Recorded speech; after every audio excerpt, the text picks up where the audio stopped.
Bagi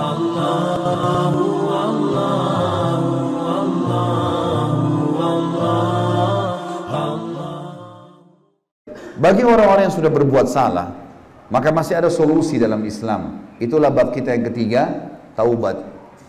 Taubat ini teman-teman, secara etimologi adalah berhenti dari sesuatu, secara bahasa.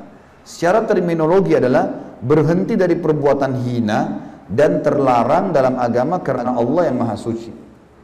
Kita tinggalkan dosa-dosa karena Allah yang larang, itu namanya taubat. Taubat ini teman-teman sekalian, dalam Al-Quran disebutkan kurang lebih 88 ayat perintah untuk bertaubat, banyak sekali. Dan hukuman dalam Islam banyak ya.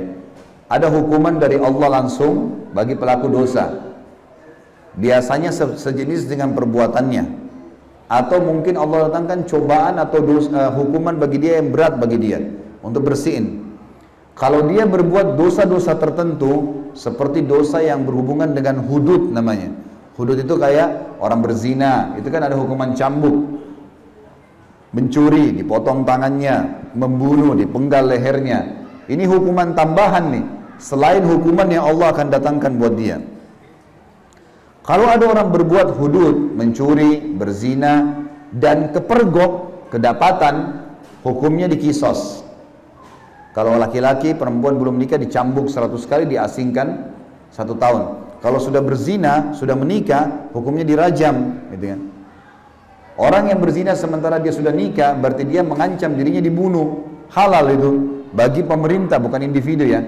Bagi pemerintah setempat, bukan orang-orang individu di sini.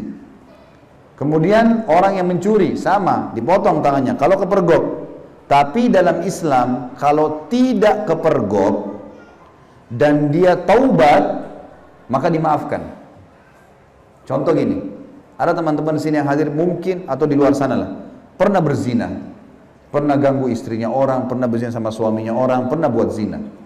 Dia tidak tahu hukumnya atau mungkin dia anggap remeh dulu. Sekarang sudah taubat. Tidak ada dalam Islam datang melapor sama ustadz atau kiai, ini saya pernah berzina, bagaimana caranya? Nggak ada pengakuan dosa. Antara anda dengan Allah sudah. Tutup itu. Kita disuruh tutupin aib kita. Nggak boleh sengaja ceritain orang. Saya dulu pernah berzina, saya dulu pernah begini, nggak ada dalam Islam. Tutup. Orang lain kalau buat salah kita tahu, suruh tutupin. Kata Nabi SAW, man satara musliman, satarahullahu yawmal qiyamah. Siapa yang tutupi aib saudaranya muslim, Allah tutupin aibnya hari kiamat. Kita nggak boleh ceritain teman-teman. Tidak ada pengakuan dosa dalam Islam.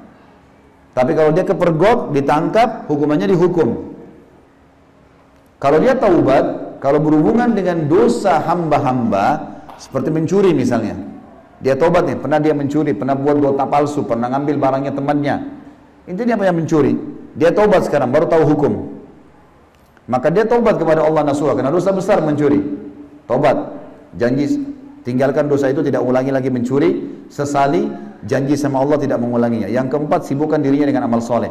Tapi kalau dosa ini berhubungan dengan makhluk, mencuri misalnya ada barangnya orang, harus dikembalikan. Nggak boleh enggak. Kalau zina, antara kita sama Allah, taubat nasuha dimaafkan. Tapi ingat teman-teman, jangan ulangi. Karena pengulangan dosa ini berarti kembali lagi ancaman-ancaman tadi. Hidup sumpah, sesat, ada syaitan yang mendampinginya, susah khusyuk. Sedikit saja kita mau sholat digoda sama syaitan, tidak bisa kita konsentrasi. Tapi makin bersih dari dosa, makin bersih, makin enak kita ibadah. Bersedikit baru niat mau bangun malam, terbangun tengah malam. Baca Quran tersentuh. Hadir majelis ilmu berubah menjadi orang lebih baik. Jadi karena dosanya sudah makin tipis. Saya kasih begini timbangannya teman-teman. Kalau tangan kiri saya ini misalnya dianggap timbangan dosa, tangan kanan saya ini timbangan amal soleh ya.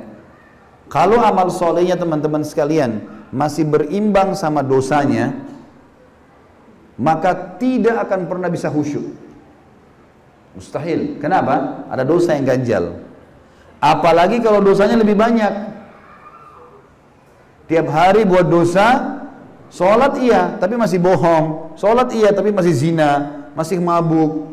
Maka dosanya lebih banyak dari pahalanya. Ini lebih susah lagi, tambah nggak bisa khusyuk. Teman-teman coba lihat ya, kalau dosa ini ditahan, bertobat sama Allah, dikunci kerannya, tutup pintunya. Lalu amal soleh dikerjakan, yang sudah rutin, 5 waktu sholat, baca Al-Quran berapa ayat setiap hari, zikir pagi sore, hadir majelis ilmu, jagalah sholat. Ini rate-nya kan naik nih, karena kita beribadah. Dosa ditahan, karena kita nggak buat. Nanti ini akan datangkan kehusyuan teman-teman. Tiba-tiba kita jadi tersentuh, jadi ingat akhirat, ingat dosa-dosa kita dulu. Tiba-tiba kita jadi mau berbakti sama orang tua kita yang sudah lama kita nggak hubungin. Ini nanti naik terus rate-nya nih. Dan ini teman-teman, amal soleh yang kita kerjakan akan menghabiskan dosa kecil itu. Akan dimaafkan dosa kecilnya. Akan dimaafkan dosa-dosa kecilnya. Maka ini penting untuk dijaga. Dosa ini teman-teman, kalau saya bahasakan jiwa kita ini seperti ruangan. Jadi seperti ruangan ini, kalau tembok kita jebol, ada tembok yang jebol, lubang.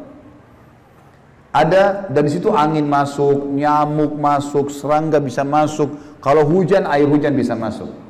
Ini saya ibaratkan dengan jiwa kita yang sedang jebol dengan dosa-dosa. Jadi jebolnya tembok ini jiwa kita lagi jebol nih, lagi ada bisa masuk macam-macam nih, serangga, hujan segala. Ada 2 cara untuk kita membela diri, melindungi diri. Yang pertama tidak efektif, yang kedua efektif. Yang tidak efektif teman-teman sekalian, kita ambil selimut saja. Pakai selimut di tempat kita, sehingga hujan masih masuk, serangga masih masuk, bau nggak enak masih masuk. Kita memang terlindungi, tapi sedikit kita bergerak, tersingkap selimutnya, kedinginan. Ruangan kita jadi kotor. Ini ibaratnya teman-teman yang sudah tahu pekerjaannya berbahaya bagi dia, yang sudah tahu lingkungannya berbahaya, teman-temannya berbahaya, masih bertahan di situ. Dia cuma pakai selimut. Tapi setiap saat bisa tergoda. Kalau kita tetap berteman sama 10 orang peminum khamr, kita nggak minum khamr. Saya nggak apa-apa, saya bertahan dengan iman saya. Susah teman-teman, manusia. Orang bisikin kuping kita saja, saya mau kencing ya, kita juga mau ikut kencing tuh. Manusia gampang terpengaruh. Lapar nih mau makan, kita juga, oh iya ya, makan, lapar, tiba-tiba connect langsung. Kuping kita ini, mata kita teman-teman, hidung dan lidah, ini connect dengan hati nih. Kita dengar apapun masuk ke sini nih. Makanya masuk pengajian masuk ke hati. Masuk juga dengar maksiat, masuk juga dalam hati. Jadi dikontrol dengan ini, jadi ngaco semua nih. Kalau salah salah, kalau benar benar. Karena ini connect semua. Apa yang kita lihat? Saya nonton film 2 jam. Oh nggak apa-apa, saya nggak terpengaruh. Bohong. Gimana caranya nggak terpengaruh? Mata kita connect dengan hati. Sedih kita sedih, senang ya kita senang, lucu ya kita ketawa, gitu kan? Ya terpengaruh lah. Makanya caranya ditutup, memang nggak bisa, harus tutup kerannya. Cara yang kedua efektif, beli semen, beli batu bata, tutup tuh tembok, cat, biar nggak pakai selimut, aman. Faham maksudnya? Jadi di sini teman-teman sekalian, berhentikan tuh pintu maksiat tuh. Udah, putus hubungan, apapun resikonya. Saya nggak mau lagi buat itu. Pokoknya saya nggak mau. Nanti kita fokus dengan ibadah. Teman-teman mungkin bilang, kalau saya berhenti tempat kerja saya nggak tahu mau kerja apa Ustaz. Subhanallah. Pernah kemarin di Jakarta ada satu teman, datang pengajian saya kerja di bank konvensional. Maaf teman-teman kalau ada kerja di situ, mudah-mudahan Allah bisa nangkap pelajaran lah. Orang ini teman-teman, 30 tahun umurnya. Saya tanya, dia kerja di bank konvensional, dia bilang, Ustaz saya sudah dengar ceramah Ustaz tentang riba, saya ingin tinggalkan riba, saya ingin tobat Ustaz. Dia bilang, tapi saya ini hidup dan menghidupkan istri anak saya dari gaji saya. Kalau saya berhenti, saya mau kasih makan apa? Lalu saya tanya, Mas umurnya berapa sekarang? Dia bilang 30 tahun Ustaz. Sudah berapa tahun kerja di bank konvensional? 3 tahun. Baik, saya mau bahas ya Mas, umur Mas 27 tahun ke belakang. Mau? Mau. Saya nggak bahas yang 3 tahun ya, yang 27 tahun ke belakang. Mulai dari umur Mas 0. 0 ini di rahim ibu. Sekarang teman-teman kalau ada yang umur 25 tahun di sini, jangan bilang umurnya 25 tahun ya. Umur Anda tuh 25 tahun plus 9 bulan. 9 bulan tuh ada umur di perut juga tuh, kita tidak hitung. Itu ada bonusnya 9 bulan tuh. 0 sampai 9 bulan di rahim ibu. Mas pernah berpikir nggak makan dari mana? Minum dari mana? Nggak pernah Ustaz. Ya.